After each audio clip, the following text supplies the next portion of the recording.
السلام عليكم ورحمة الله وبركاته. بسم الله والحمد لله والصلاة والسلام على رسول الله وعلى آله وأصحابه الفائزين برضا الله أما بعد.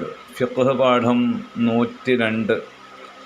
ബലികർമ്മം നിർവഹിക്കുന്ന മിക്കവരും ഇന്ന് ഒരു മാടിൻ്റെ 1/7 ഷെയർ എടുത്ത് അങ്ങനെ കൂറായി നിർവഹിച്ചു കൊണ്ടിരിക്കുന്ന കാഴ്ചയാണ് പലപ്പോഴും നമ്മൾ കണ്ടുകൊണ്ടിരിക്കുന്നത്.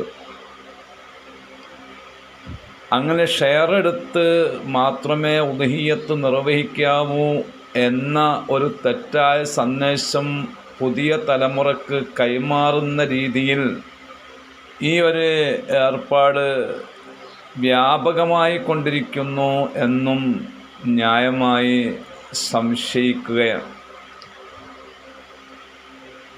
അഥവാ ഒരു മൃഗത്തെ പൂർണ്ണമായും ഒരാളുടെ ചെലവിൽ ബലി കൊടുക്കാൻ അങ്ങനെ സാമ്പത്തിക കഴിവുള്ള ആളുകൾ പോലും രംഗത്ത് വരുന്നില്ല എന്നത് ഒരു വസ്തുതയാണ്.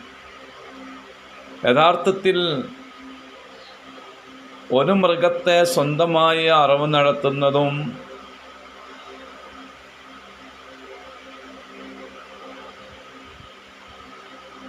മറ്റുള്ളവരോട് കൂടെ ഷെയറാകുന്നതും തമ്മിലുള്ള വ്യത്യാസം പ്രതിഫലത്തിലും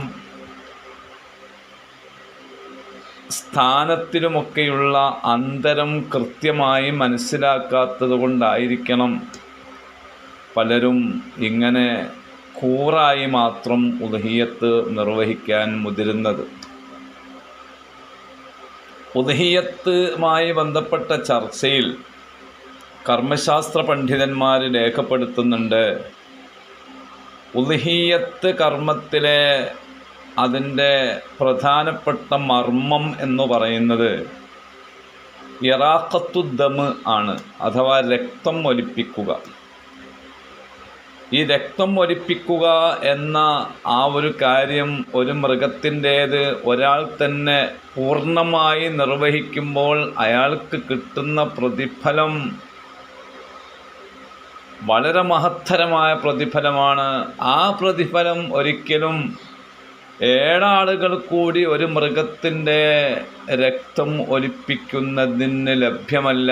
കാരണം 7ൽ 1 പ്രതിഫലം മാത്രമാണ് ആ ഷെയറായ ആൾക്ക് ലഭിക്കുക.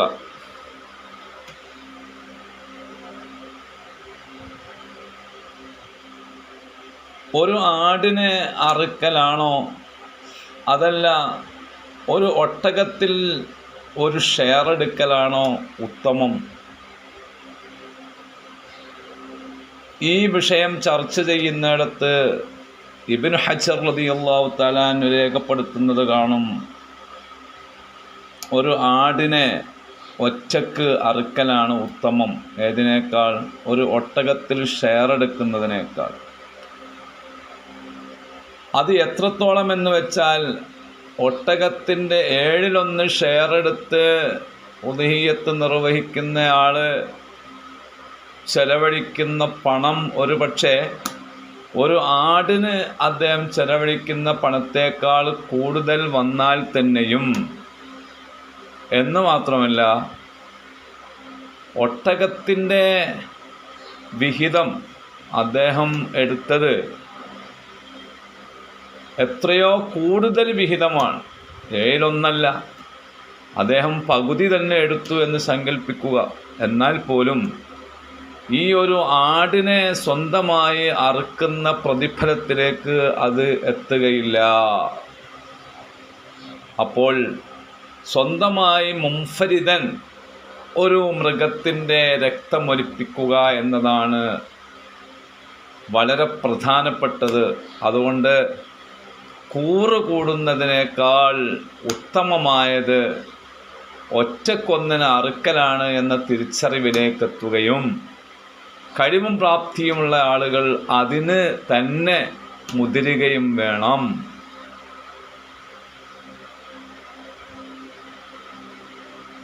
ഉദ്ഹിയ്യത്തിൻ്റെ ശ്രേഷ്ഠത ക്രമം വിവരിക്കുന്നിടത്ത് ഫുഖഹാ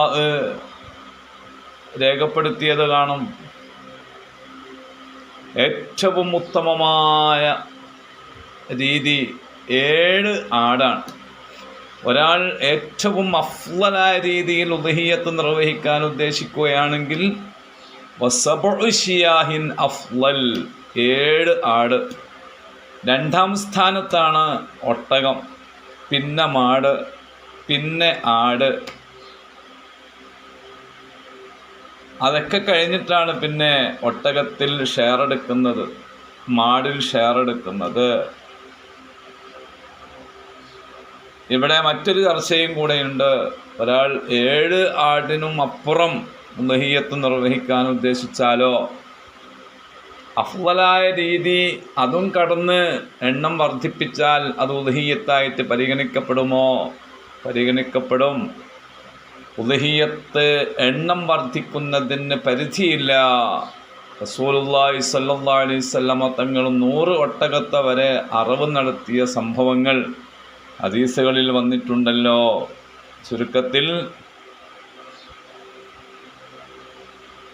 സ്വന്തമായി ഒരെണ്ണത്തിനെ അല്ലെങ്കിൽ ഒന്നിലധികം ഉരുക്കളെ അറവ് നടത്താനുള്ള ശ്രമവും അതിനുള്ള സന്നദ്ധതയും സാധ്യമാകുന്നവർ കാണിക്കണം. അതിന് വലിയ പ്രതിഫലമാണ് ലഭ്യമാവുക. ആ വലിയ പ്രതിഫലം മാറ്റിവെച്ച് കേവലം 7-1 ഷെയർ എടുത്ത് സായുജ്യമടയുന്ന ആ ഒരു അവസ്ഥ സാമ്പത്തിക ശേഷിയുള്ളവരിൽ നിന്ന് ഉണ്ടാകുന്നത് അത്ര നല്ലതല്ല. അള്ളാഹു നമുക്ക് നന്മയിൽ മുന്നേറാൻ തൗഫീഖ് നൽകട്ടെ.